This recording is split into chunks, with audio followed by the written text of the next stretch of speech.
Hello, and good evening. What a night we have for you here. I'm Marwa Helal, and it is my deep honor to introduce Dr. Hala Alyan to you tonight. I'm as nervous and thrilled tonight as I was in 2013 when I presented her with the Arab American National Book Award in poetry for her first collection, Atrium. I'm so lucky to say she has been my friend ever since. And more so, she has been a trailblazing guide on this writer's journey.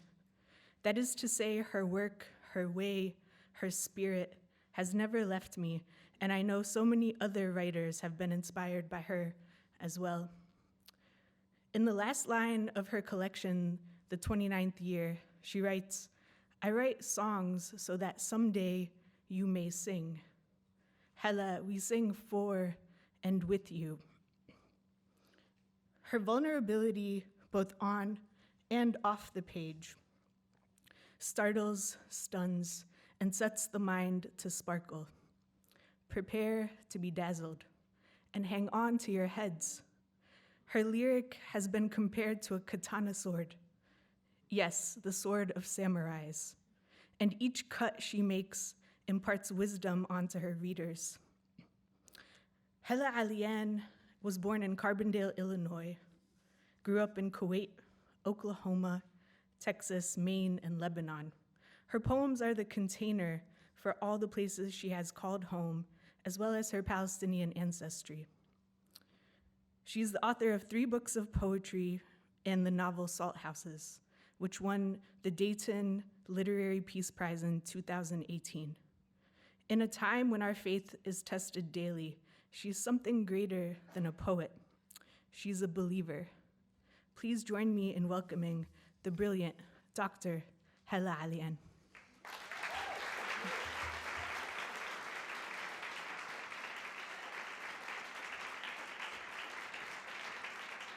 Thank you so much. Oh my gosh. I am so excited to be here tonight. I want to just start by saying thank you so much to everyone involved in making this evening happen. Thank you to the 92nd Y. Thank you all for coming out and doing this on your Thursday evening. I'm so honored to be here for a number of reasons, not least of all that I'm getting to read and share the stage with Ilya, who actually blurbed my first collection, Atrium. And at the time, I was like 25. I'd never published anything before. I was so nervous. And I've always been such an incredible, like a massive fan of Ilya's work. And I remember he was kind of like, when you're applying to schools and there's like the Reach School, he was my Reach blurb. And he was so kind and so generous and wrote this really beautiful blurb that I think kind of for me helped solidify this idea that I was like an actual poet and somebody that was getting published. And I've always been very grateful to him for that. And I just want to say thank you to Marwa as well for that amazing and so generous, so kind introduction. I love you very much. So I have some poems for you. I'm going to start with an older piece that I think kind of helps set the context for some of the themes that my poetry deals with, which oftentimes is kind of intersection of identity and place and ancestry and inheritance and all of these issues that oftentimes come along with people that have these sort of hyphenated identities, first-generation kids, all of that good stuff. So this is modeled after, I remember when I wrote this, I had come across a bunch of poems that were written as love letters to people. And I think the first one was Jean Ann Verlee, I'm not entirely sure. And I just was so blown away by these videos that I was seeing on YouTube. They were oftentimes spoken word pieces that were modeled after these short love poems to people. And my twist on that was to write them for cities that have influenced me and kind of moved me and shaped me throughout my life. So here goes. Dear Gaza, I'm sorry. Dear Beirut, I still love you like an arsonist, dear Venice. When that glassblower put his lips to the heat and I followed his breath into ornament, I understood grace. Dear New Orleans, You gave me swelter and melody and staircase. After the longest winter of my life, you are where I forgave myself. Dear Boston, I found the bird already dead, crooked nest scattering the pavement, and for days all I saw was that constellation of bones. Dear Ayanapa, I cannot hear your name without thinking war and ship and 2 moons before coastline. Dear Tripoli, it was whiplash. It was awful month. It was season of flinching. I won't be coming back. Dear Rome, whenever I think of my future self, she is always walking your piazza, wearing something yellow. Dear Wichita, I remember the summer songs on the radio. My cousins and I singing through the backbone of your highways. I remember cornfields and pregnant sky and always a thunderstorm. Dear Gaza, I'm sorry. Dear Ramallah, thank you for the applause. Thank you for the seltzer water, the tablet player, the 3 a.m. tomato and bread. Thank you for the balcony. Dear Dubai, I forgot a scarf, a silver ring, a tube of lipstick, and courage to make a mistake. I found the ring, the rest you may keep. Dear Aleppo, forgive me my litter, my uneaten rice, my abundance of light bulbs. Forgive me my bed soft and warm even in January. Dear Baghdad, 32 years and you still make me cry. Dear Doha, with you I am always dreaming of starlit eels and honey water and swans bathing in fluorescent sky. I miss those colors. Dear Istanbul, marry me. Dear Dallas, I bought polished pebbles from your mall kiosks and pretended I was Aladdin turning the soil over and gasping, Dear Gaza, I'm sorry. Dear Beirut, you are cherry end of cigarette. You are pulse and tunnel, freckles and siren. How can you fit so much? Dear Norman, Oklahoma, nobody calls me Holly anymore. I blink, slept, woke, wanting fairy tale hair for breakfast, loving boys with quarterback hands and suburban smiles. Dear Las Vegas, I'd really rather not. Dear Brooklyn, I came to you tumbled and spun. I came to you with 62 books and the mistakes I'd gathered like splinters. You showed me where to sit. Dear Dublin, someday. Dear Damascus, nothing is as dangerous as an unlit match. You taught us that, dear Paris. By beauty, I meant that bridge. By beauty, I meant the legs my brother and I dangled over the water. Dear Jerusalem, only you know what I am capable of. Dear London, when I didn't speak, it wasn't because I was ungrateful. I was trying not to cry. Dear Gaza, I'm sorry. Dear Manhattan, I left a part of myself in that nightclub, like some paper crane with a beating heart. She's crumpled and sleeping. Do not wake her. Dear Bangkok, I ate your fruit salted. Bare fingers peeling back skin for shrines of gold and sugar. Dear Beirut, I bruise as easily as you do. We are both anemic veins and unbrushed hair and survivor's guilt. Dear Gaza, when I come to you, it will be summer. Scorching sun and a music to the shoreline. You'll ask me what took so long, and I'll tell you where I've been.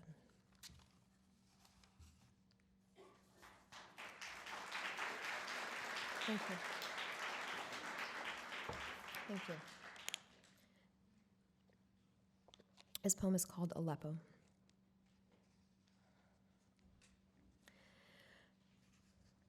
I talk back to the videos. Someone ate paper. Someone isn't eating anymore. Mornings like this, I wish I'd never loved anyone. What is it to be a lucky city? A row of white houses strung with Christmas lights. There is no minute. A fortune teller told me I'd marry one of Aleppo's sons. That was 7 years ago. There is no minute to spare. Yesterday, I dreamt my grandmother was a child who led me by the hand to a cave. Inside, I found the wolf. I buried a dagger in his hot throat. This is the dark the world let in, and learned to stomach, to shoulder, to keep. I woke up with my hands wet. They are just, this ugly human impulse to make it mine, they are just hours away. The Syria in my grandmother is a decade too old. When she dies, she will take it with her. This is how a lone bomb can erase a lineage. The nicknames for your mother, the ghost stories, the only song that would put your child to sleep. No one is evacuating me. Your citadel fed to birds, your mosque, someone will make an art project out of your tweets. My daughter, my daughter. The prophet's birthday arrives without a single firework this year. Surrender or die, or die. In the city, bombs peck the streets into a braille that we pretend we cannot read, a street full of girl bodies, mattresses, and cooked hearts. Meanwhile, the wolf sleeps in his wolf palace. He drops each ghost into a water hole and licks his perfect teeth. We were a free people.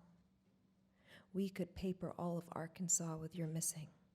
And may you give us nowhere else to look. May you burn every newspaper with your name on it, every textbook, every memorial. This too. This is called Telling the Story Right. 12 shots, because odd numbers are unlucky. A Wednesday of blue sky, cell phone crammed like a piñata with texts. God damn it, Hala, why don't? The airport, pick up, they took, the men, the men, the men. 2 years later, I fill a flask with warm rum. Men line the neighborhood with rifles, and a boy swarms my body. It's not your war, you know, he says.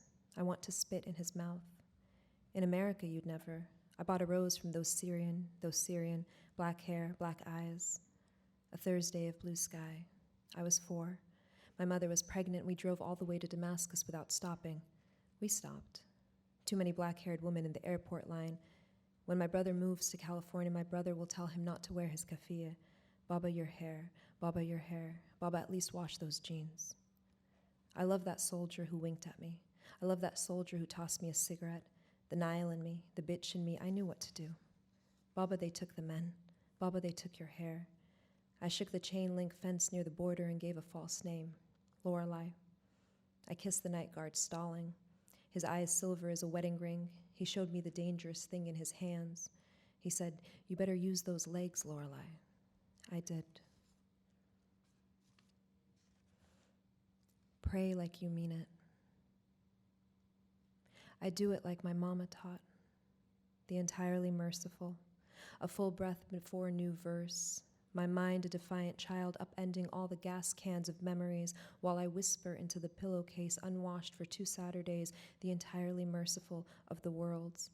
My mind an audition tape of all the ways I'm no good and never will be, a full Z on the inside of left wrist.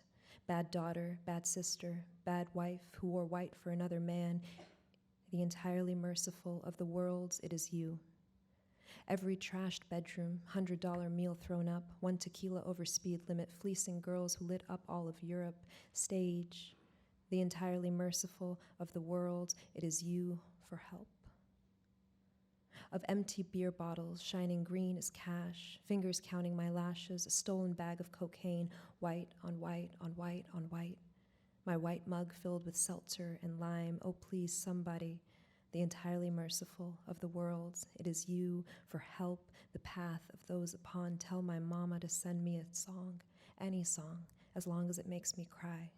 Tell her to show me how to make this life, this God, again, those who are led astray, mine.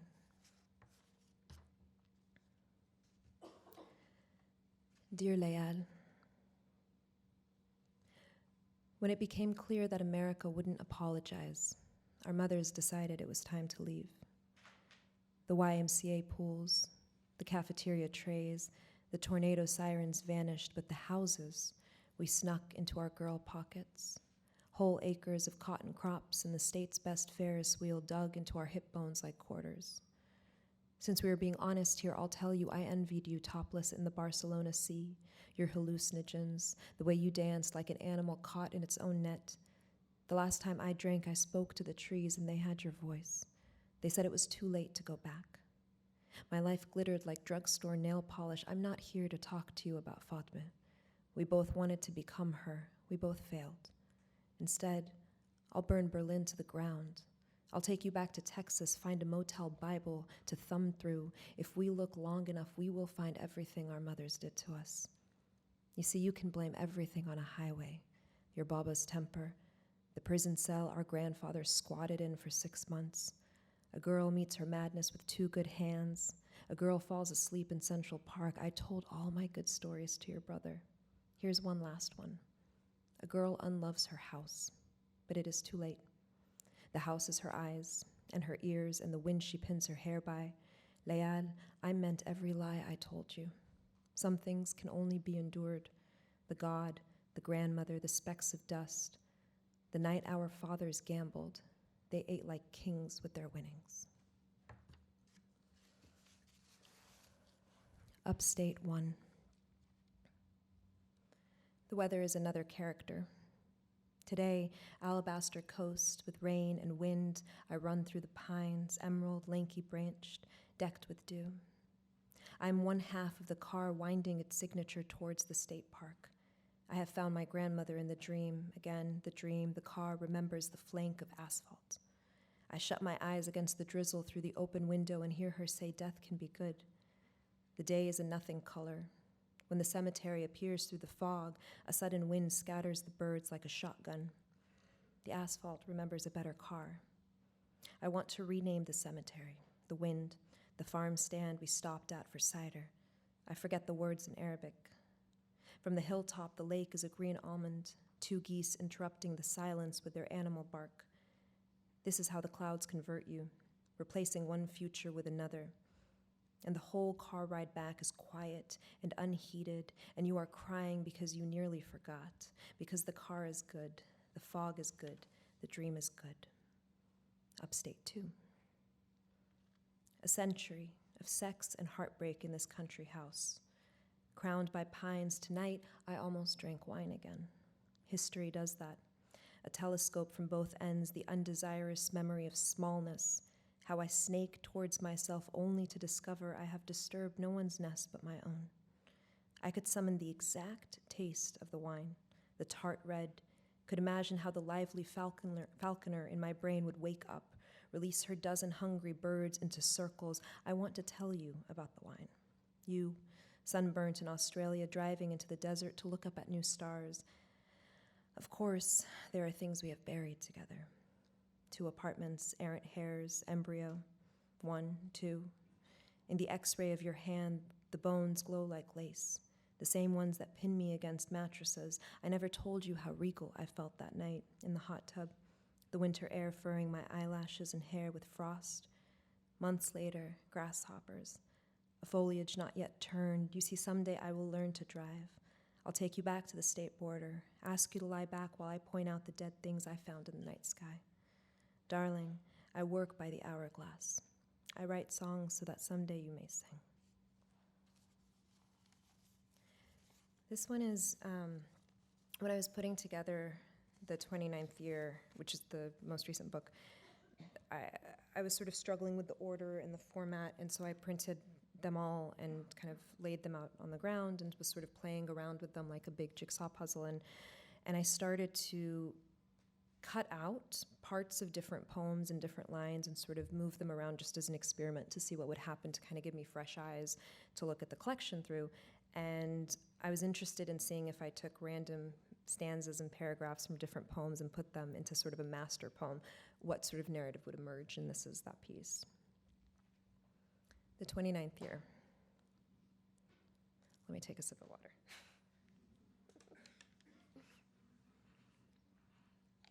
The 29th year. 1. The musician has aged. Even 16 rows back, I can see the sag of her arms, and my brother says, yeah, she's still cute, though. I'm the only girl dancing in the room. I'm screaming the lyrics like a lullaby. It turns road into water. I am the water. I'm the drought. The musician tells a joke. She sings a song I sang 10 years ago in Beirut, the night I let a man take me to a motel room neither of us paid for. He asked me 2 questions. I lied to both. When it was over, I followed the sky's open mouth to my grandmother's house and slept on her floor. Nobody asked where I'd been. 2.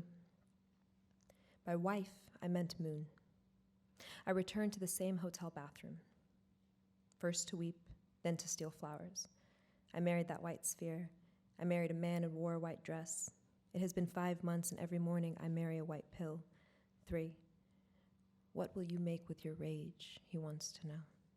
Magnets, blue chandeliers from which animals will swing, a dream catcher of teeth and turquoise. Mama, I'm afraid. I'd like a hammer and a 5th of vodka. I'd like a starless night, an empty lawn, no one around for miles. Your mother told me your secrets, and I told them back to you. 4. The elms have heartbeats, too. It's easy to forget in the city. The silky bed of leaves and moss, the birds, the Atlantic freezing our toes. In my dreams, Miriam is always 10. Some things will ruin you. A summer in Spain, the ex-boyfriend who hit you with the hand he later broke. There is glass on the kitchen floor. There are hundreds of little pieces. There is something I shattered and left for you. 5. What do we know of Oklahoma? The flatness, the tyranny of a wind falling in love with itself. 6. My uterus bleeds from Athens to Istanbul, and the moon is a spider tracking its white mud across the sky. I love you in the Spanish Sea. I love you in the French car. I can't dance, Johnny says, but that night he wove me across the club like a comet. 7. I want a heaven with furniture my grandmother will love. Mozart in the background. A single plant that blooms the same purple flower over and over, and when anyone asks what its name is, I will say Fatma. 8. I'll dress myself sick as a red candle. Keep my hair long for you to yank. This body is yours more than mine. You have sparrowed into my arteries. Heartbeat, dial tone. The world doesn't want loyalty, so what's the point of asking? The heart spoils the body, and the body spoils the air. I stole your name, and at night, alone, I whisper it into the dark, those sounds that none of my great-grandmother could have said. 9. Johnny is asking why I'm crying. There's so much life, I don't know what to do with it. I'm a jealous car on a scenic freeway. I guess you could say I love this city like I love prickly pears, which is to say not very much, or only when I'm starving. Someone tell my mother that skin feels the same if you ask it not to speak.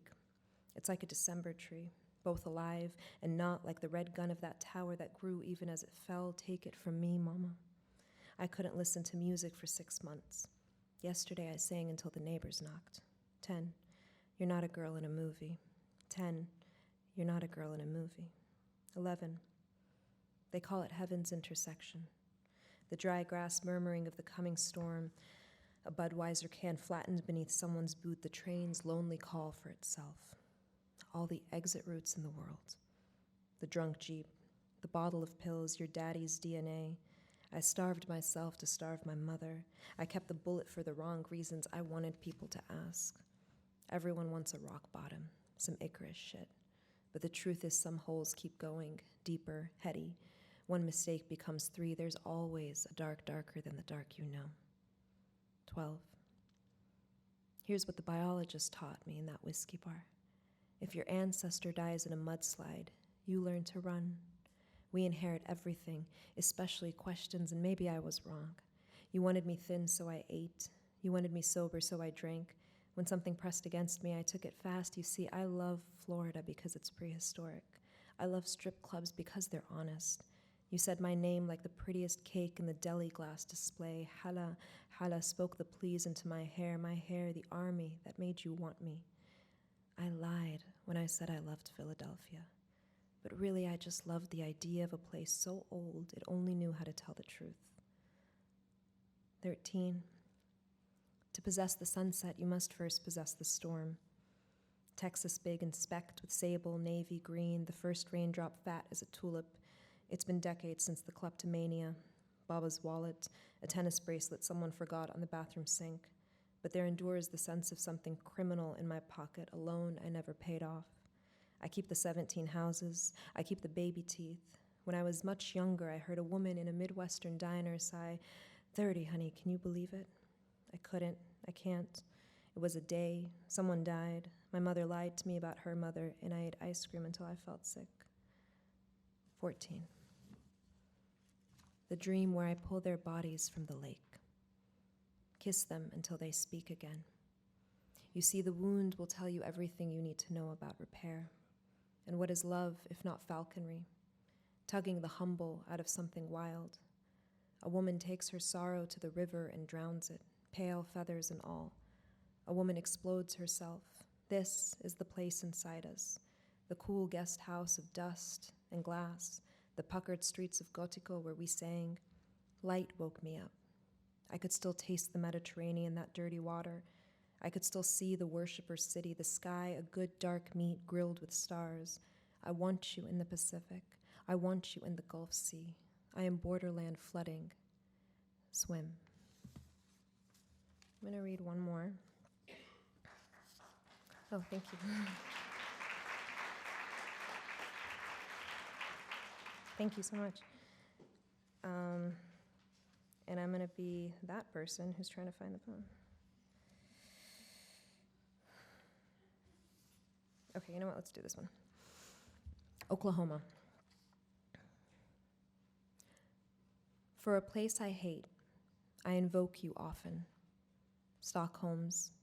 I am 8 years old and the telephone poles are down. The power plant at the edge of town spitting electricity. Before the pickup trucks, the strip malls, dirt beaten by Cherokee feet. Rope swung from mule to tent to man. Tornadoes came. The wind rearranged the face of the land like a chessboard. This was before the gold rush, the greed of engines, before white men pressing against brown women, nailing crosses by the river, before the slow songs of cotton plantations, the songs towards God, the murder dangling like earrings.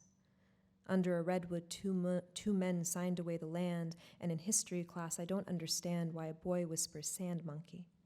The Mexican girls let me sit with them as long as I braid their hair, my fingers dipping into that wet black silk. I try to imitate them at home, mira mi mama, but my mother yells at me, says they didn't come here so I could speak their language. Heaven is a long weekend.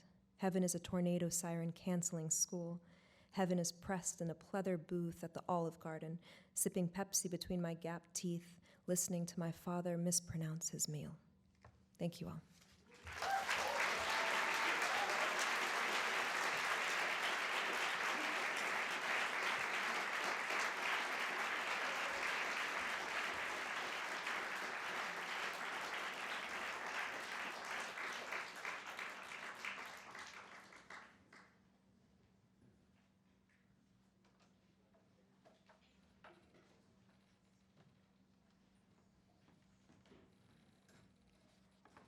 Hi, I'm Catherine Barnett.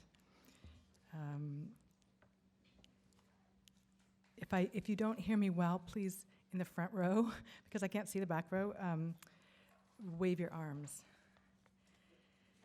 I'm introducing Ilya Kaminsky, which is a great pleasure, and I had the pleasure all day of rereading his work and reading 12 or more years of emails and looking at manuscripts we've exchanged back and forth. But actually, I just could have written it from the few minutes I spent with him in the green room where he's got all his papers, which are right now at his feet, and he's still revising these beautiful poems. So I could have just told you that. And that's what he is. I mean, he's just an amazing person and poet.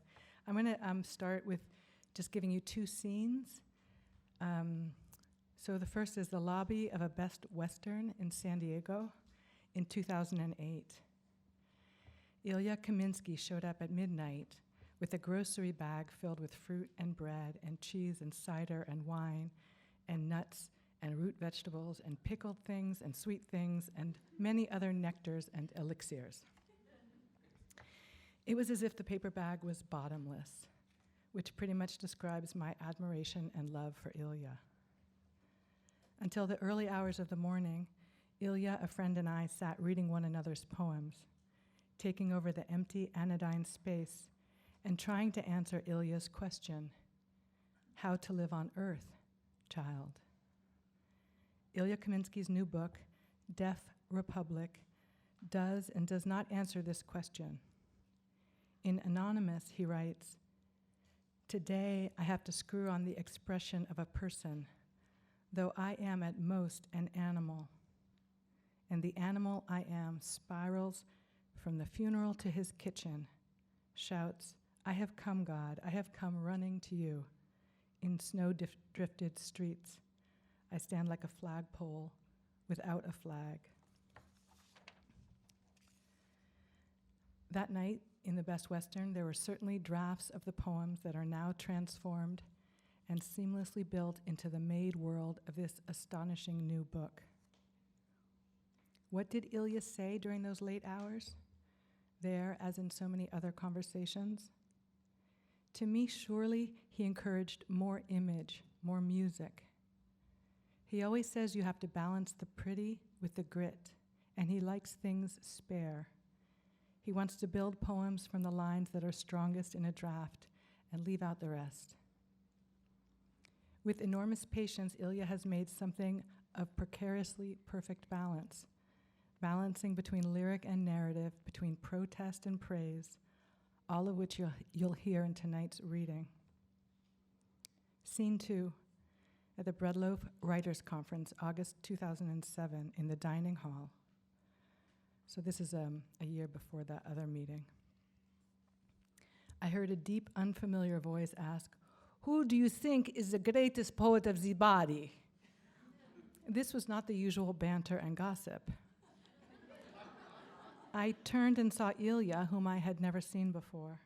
And then somehow, and I think this is the way it is with Ilya, and there are probably many friends of his here, we soon found ourselves up in the library, reading each other's poems.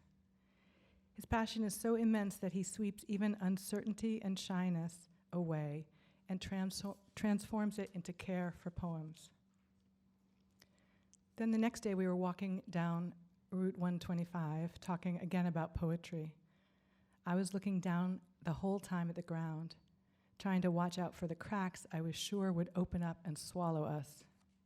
Meanwhile, Ilya was, as is his temperament, looking up into the skies.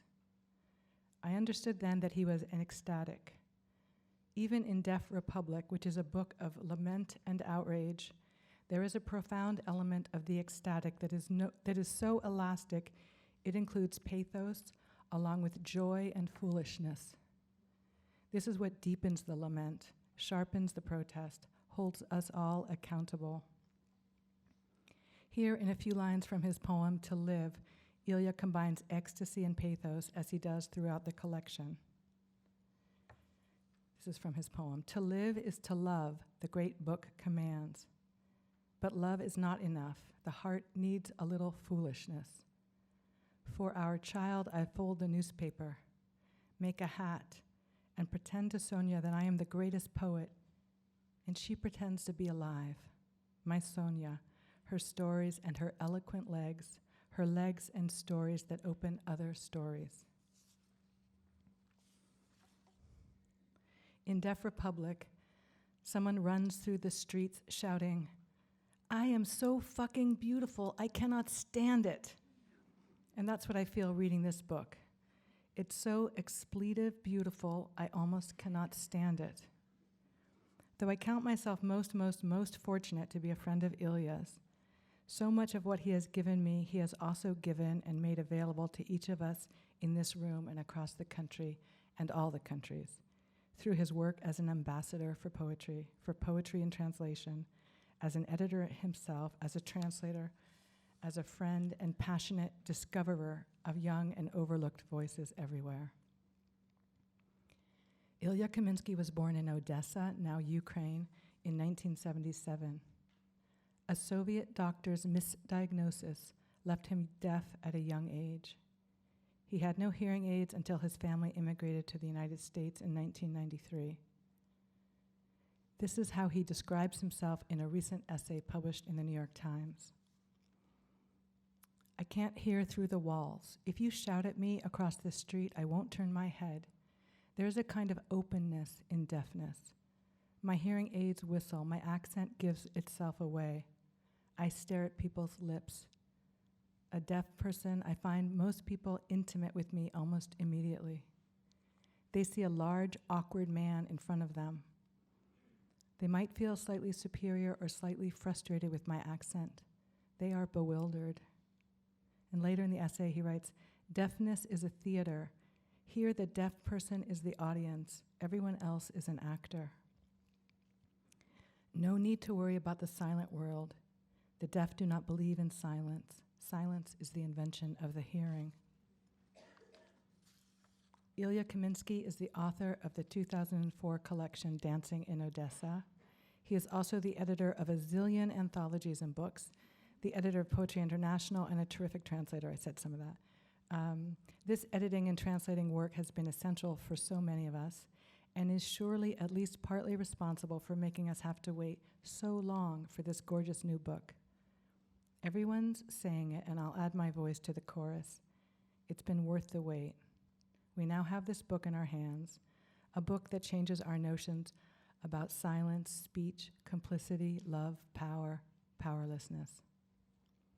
One of the last poems of the book's Act 1 is spoken by the chorus, which is made up of the townspeople of an invented town, who, after a young deaf boy is killed by occupying soldiers, choose silence over speaking, and who choose deafness over hearing.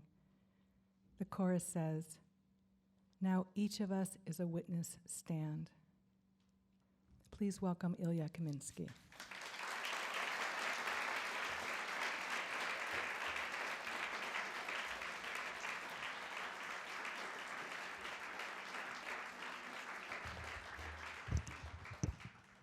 Hello. It's truly an honor for me to be introduced by Catherine Barnett, who is by far one of the most brilliant people I have ever met. Thank you, Catherine, truly. And also one of the most generous people I have ever met. Thank you. As you guys have noticed it by now, I speak with a pretty heavy Russian accent. So hopefully you will be able to follow with the handout that you have in your pocket. If you need more light, just yell for more light, and there will be more light. Okay. Thank you all for being here. It's such a joy to meet with Hala today. It was a beautiful reading. Thank you. And thank you, Barnett, for taking such a great care of us. All right, you all got a handout? Otherwise, you will all learn Russian by the end of this period. Yeah. I had a great time with high school students just a few minutes ago, and they all learned Russian by now. So, all right. So I'm going to read 3 poems. 2 of them are very short, and one is the almost all, but not quite all, of the first act of Deaf Republic. Okay. So it will be a little longer. Are you guys doing okay? Okay. Cool. So here are some poems.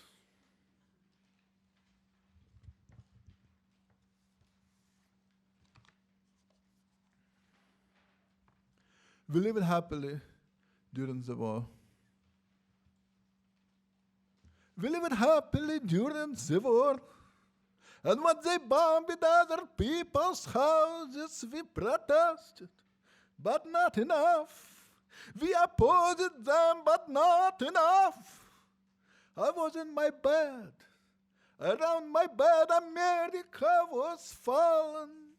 Invisible house by invisible house by invisible house. I took a chair outside and watched the sun.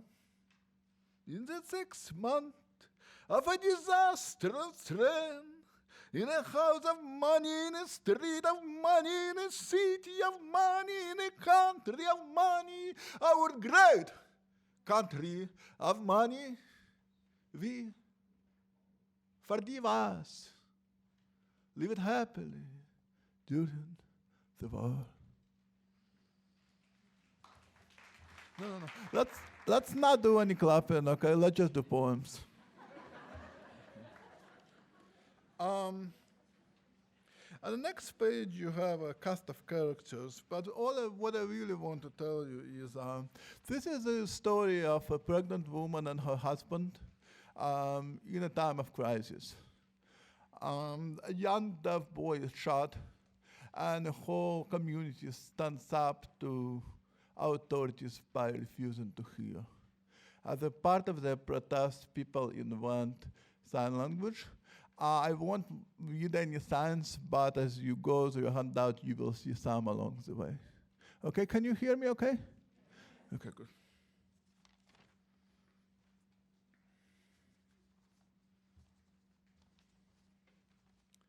Deaf Republic, gunshot. Our country is a stage. When soldiers march into town, public assemblies are officially prohibited. But today, Neighbors flock to the piano music from Sonia and Alfonso's puppet show in Central Square. Some of us have climbed up into trees, others have behind branches and telegraph poles. When Petya, the deaf boy, in front row sneezes, the sergeant puppet collapses shrieking. He stands up again, snorts, shakes his fist at the laughing audience. An army jeep swerves into the square, disgorging its own sergeant. Disperse immediately! Disperse immediately, the puppet mimics in a wooden falsetto. Everyone freezes, except Petya, who keeps giggling. Someone claps a hand over his mouth. The sergeant turns towards the boy, raising his finger. You! You! The puppet raises a finger. Sonia watches her puppet. The puppet watches the sergeant. The sergeant watches Sonia and Alfonso, but the rest of us watch Petya lean back, gather all the speed in his throat, and launch it at the sergeant. The sound we do not hear lifts the gulls of the water. As soldiers march, Alfonso covers the boy's face with a newspaper. And 14 people, most of us strangers, watch Sonia kneel by Petya shot in the middle of the street. She picks up his spectacles, shining like 2 coins, and balances them on his nose. Observes this moment, how it convulses, snowfalls and ducks run into the streets like medics. 14 of us watch. Sonia kisses his forehead, her shadow hole torn in the sky. He shimmers the park benches' porchlights. We see in Sonia's open mouth the nakedness of the whole nation. She stretches out beside the little snowman napping in the middle of the street, as picking up its belly, the country runs. Alfonso in snow. You're alive. I whispered to myself there for something in you distance. Something runs down the street, falls, fails to get up, I run, etc. with my legs and my hands behind my pregnant wife down Vasenka Street, I run. It only takes a few minutes, etc. to make a man. Deafness and insurgency begins. Our country woke up next morning and refused to hear the soldiers. In the name of Petya, we refuse. At 6 a.m., when soldiers compliment girls in the alley, the girls slide by, pointing at their ears. At 8, the bakery door is shut in Soldier Ivanov's face, though he's the best customer. At 10, Mama Galia chalks, no one hears you, on the gates of soldiers' barracks. By 11 a.m., our arrests begin. Our hearing does not weaken, but something silent in us strengthens. After curfew, family of the arrested hung homemade puppets out of their windows. The street empty, but for the squeaks of strings and the tap against the buildings of wooden fists and feet. In the ears of the town, snow falls. Alfonso stands unswimmable. My people, you were really something fucking fun on the morning of the first arrest. Our men, once frightened, bound to their butts, now stand up like human masks. Daphnis passes through us like a police whistle. Here as an eye testify. Each of us comes home, shuts the wall at the stove, at the refrigerator, at himself. Forgive me! I was not honest with you, life.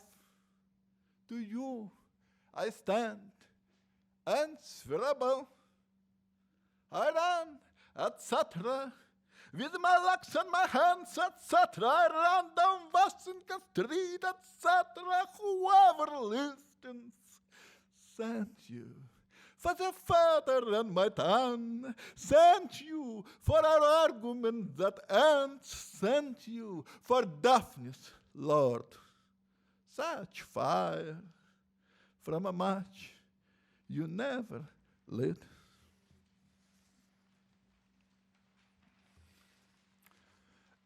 That map of bone and opened valves.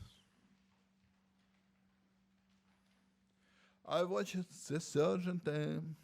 That a boy take iron and fire in his mouth. His face on the asphalt, that map of bone and opened valves. It is the air. Something in the air wants us too much. The earth is still. The tower guards eat cucumber sandwiches. This first day, soldiers examine the ears of bartenders, accountant soldiers. The wicked in silence task to soldiers. They tear Gora's wife from her bed like a door of a bath. Observe this moment. How it convulses. The body of the boy lies on the asphalt like a paperclip. The body of the boy lies on the asphalt like the body of a boy. I touch the walls, feel the pulse of the house, and I stare upwardless and do not know why I am alive. We tiptoe the city, Sonia and I, between cedars and gardens and wrought iron gates. Be courageous, we say, but no one is courageous. At the sound we do not hear, lift the birds of the water.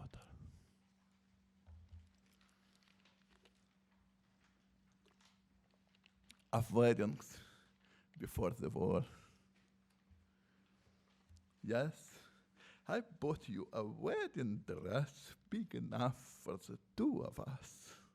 And in the taxi home we kissed a coin from your mouth to mine.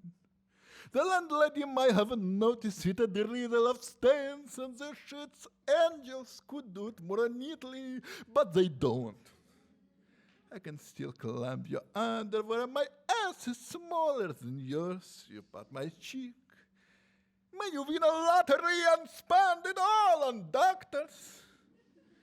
You are 2 fingers more beautiful than any other woman. I am not a poet, Sonia. I want to live in your hair. You leapt on my back, I ran to the shower, and yes, I slipped on a wet floor. I watched you gleam in a shower, holding your breasts in your hands. 2 small explosions. Still, newlyweds. You step out of the shower, and the entire nation calms. A drop of lemonade shampoo. You smell like bees, a brief kiss. I don't know anything about you except the spray of freckles on your shoulders, which makes me feel so thrillingly alone. I stand on earth in my pajamas, pin sticking out for ears in your direction. Soldiers aim at us. Soldiers aim at us. They fire as a crowd of women flees inside the nostrils of searchlights. May God have a photograph of this. In the piazza's bright air, soldiers drag Peter's body and his head bangs the stairs. I feel through my wife's shirt the shape of our child. Soldiers drag Petty up the stairs, and homeless dogs in as philosophers understand everything. And back, I, now on a bridge, with no camouflage of speech, a body wrapping the body of my pregnant wife tonight. We don't die, and don't die. The earth is still. A helicopter eyeballs my wife on earth. A man cannot flip a finger at the sky because each man is already a finger flipped at the sky.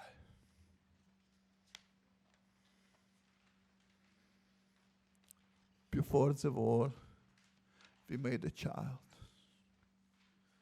Before the war, we made a child. I kissed a woman whose freckles are those the neighbors. She had a mole on her shoulder which she displayed like a medal for bravery. Her trembling lips meant come to bed. Her hair, water falling in the middle of the conversation, meant come to bed. I walked in my barber shop of those. Yes, I zipped her off to bed on a chair of my hairy arms, but parted lips, but bite my parted lips, lying under the cool sheets, Sonia, the things we did.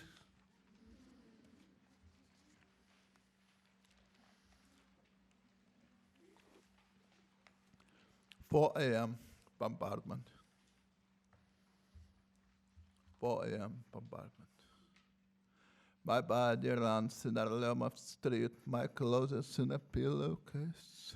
I look for a man who looks exactly like me to give him my Sonia, my name, my shirt. It has begun. Neighbors climb the trolleys at a fish market, breaking all their moments in half. Trolleys burst like intestines in the sun. Pavel shouts, I am so fat and beautiful, I cannot stand it. 2 boys still holding tomato sandwiches, hopping at trolleys, lights all the same at their faces, their ears. I can't find my wife. Where is my pregnant wife? I, a body, an adult male, await to explode like a hand grenade. It has begun. I see the blue canary of my country, big breadcrumbs from each citizen's eyes, big breadcrumbs from my neighbor's hair. Snow leaves the earth and falls straight up as it should. To have a country so important. To run into walls, into streetlights, into loved ones as one should. The blue canary of my country runs into walls, into streetlights, into loved ones. The blue canary of my country watches their legs as they run and fall. Arrival. You arrive at noon, little daughter, weighing only 6 pounds.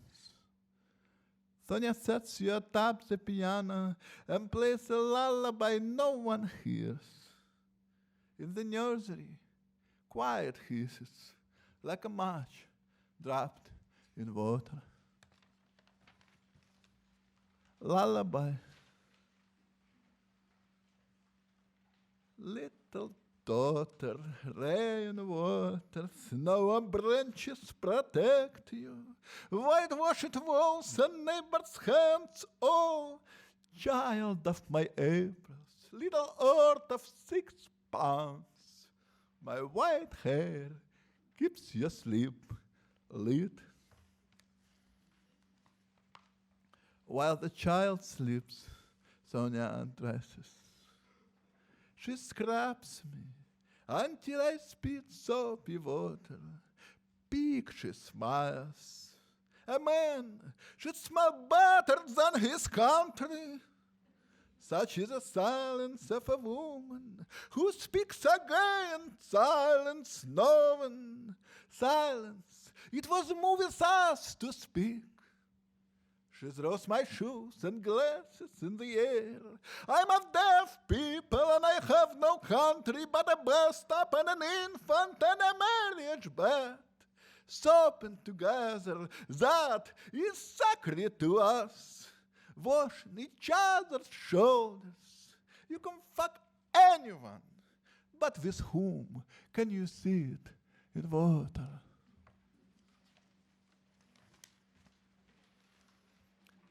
A cigarette. A cigarette. Watch. Wasenka citizens do not know. They are evidence of happiness. In a time of war, each is a repeat out document of laughter. Watch, God. They have something to tell that not even they can hear.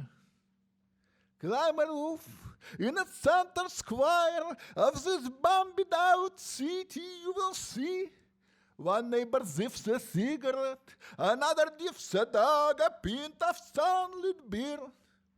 You will find me, God, like a damn pigeon's beak. I am pecking every which way at astonishment. Firing squad. On balconies, sunlight. On poplars, sunlight. On our lips. Today, no one is shooting. A girl cuts her hair with imaginary scissors. The scissors in sunlight, her hair in sunlight. Another girl nicks a pair of shoes from a sleeping soldier's, cover it with light. As soldiers wake and look at us looking at them, what do they see? Tonight, they shot 50 women at Lerner Street. I sit down to write and tell you what I know. A child learns the world by putting it in her mouth. A girl becomes a woman and a woman, earth, body. They blame you for all things, and they sicken the body, for does not live in the body.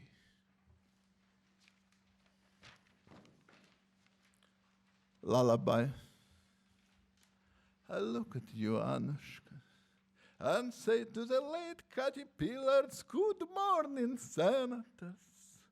This is a battle worthy of our weapons. Above blue tin roofs, deafness. Our boys want a public killing in this unlit piazza. They drag a rank soldier, around his neck a sign. I arrested the woman of Vasenka. The boys have no idea how to kill a man. Alfonso signs. I will kill him for a box of oranges. The boys pay a box of oranges. He cracks a raw egg in a cup, smells a trickle of oranges in the snow, and he tosses the egg down his throat like a vodka shot. He's washing his hands. He's putting on his red sock. He's putting his tongue where his tooth has been. The girl spit in the soldier's mouth. A pigeon settles on a stop sign, making its way. An idiot boy whispers, long live deafness, and spits at the soldiers. In the center of the piazza, a soldier on his knees begs as townspeople shake their heads and point at There is deafness is suspended above blue tin roofs and Cooper eaves. Deafness, fists and birches, light post hospital roofs, bells. Deafness rests in our mansions. Our girls stand, start. Our boys wet and freckled cross themselves. Tomorrow we will be exposed like the thin lips of dogs, but tonight we don't care enough to lie. Alfonso jumps on the soldier, embraces him, cuts him to the lung. The soldier flies about the sidewalk. The sound watches the loud animal bones in their faces and smells the earth. It is a ghost who steals the oranges and hides them in their shirts. A city like a guillotine shivers on its way to the neck. Alfonso stumbles from the corpse of the soldier. The townspeople are cheering, elated, pounding him on the back. Those who climbed the trees to watch applaud now from the branches. Mama Galer shouts about pigs, pigs clean as man. At the trial of God, we will ask, why did you allow all this? And the answer will be an echo. Why did you allow all this? In the bright sleep of the sky, is that you, little soul? Sometimes at night I light a lamp so as not to see.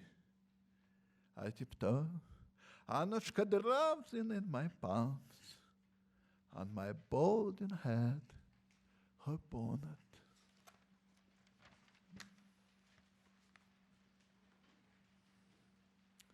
The townspeople watch them take Alfonso.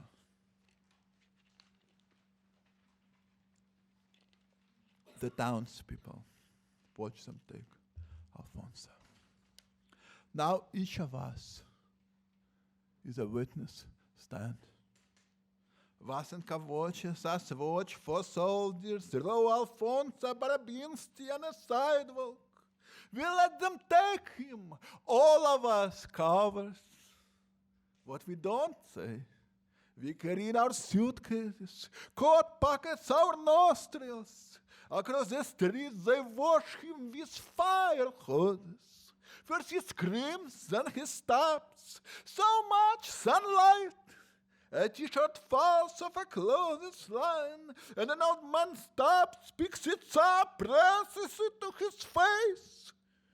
Neighbors jostle to watch him thrown on a sidewalk like a vaudeville. Ta-da! In so much sunlight, each of us is a witness stand.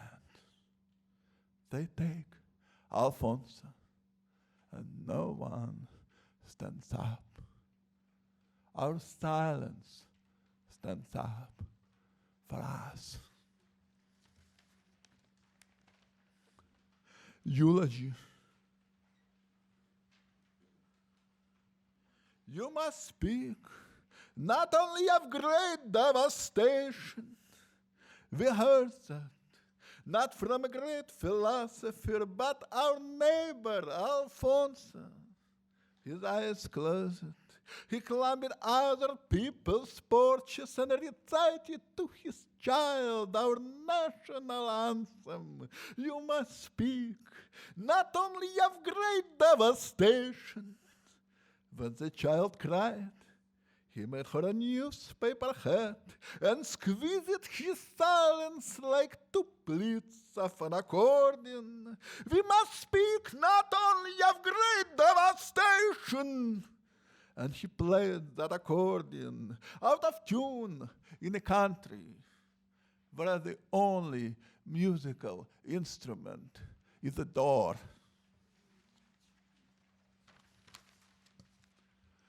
Question: what is a man acquired between two bombardments? Such is the story, made of stubbornness and a little air. A story signed by those who danced wordless before God, who whirled and lapped, giving voice to consonants that rise, with no protection but each other's ears. We are on our bellies in this quiet, Lord. Let us wash our faces in the wind and forget the strict shapes of affection. Let the pregnant woman hold something of clay in her hand.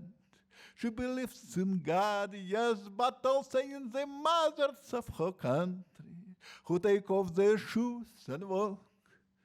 Their footsteps erase our syntax. Let her man kneel on a roof, clearing his throat, for the secret of patience is his wife's patience. He who loved the roofs tonight and tonight, making love to her and to her forgetting.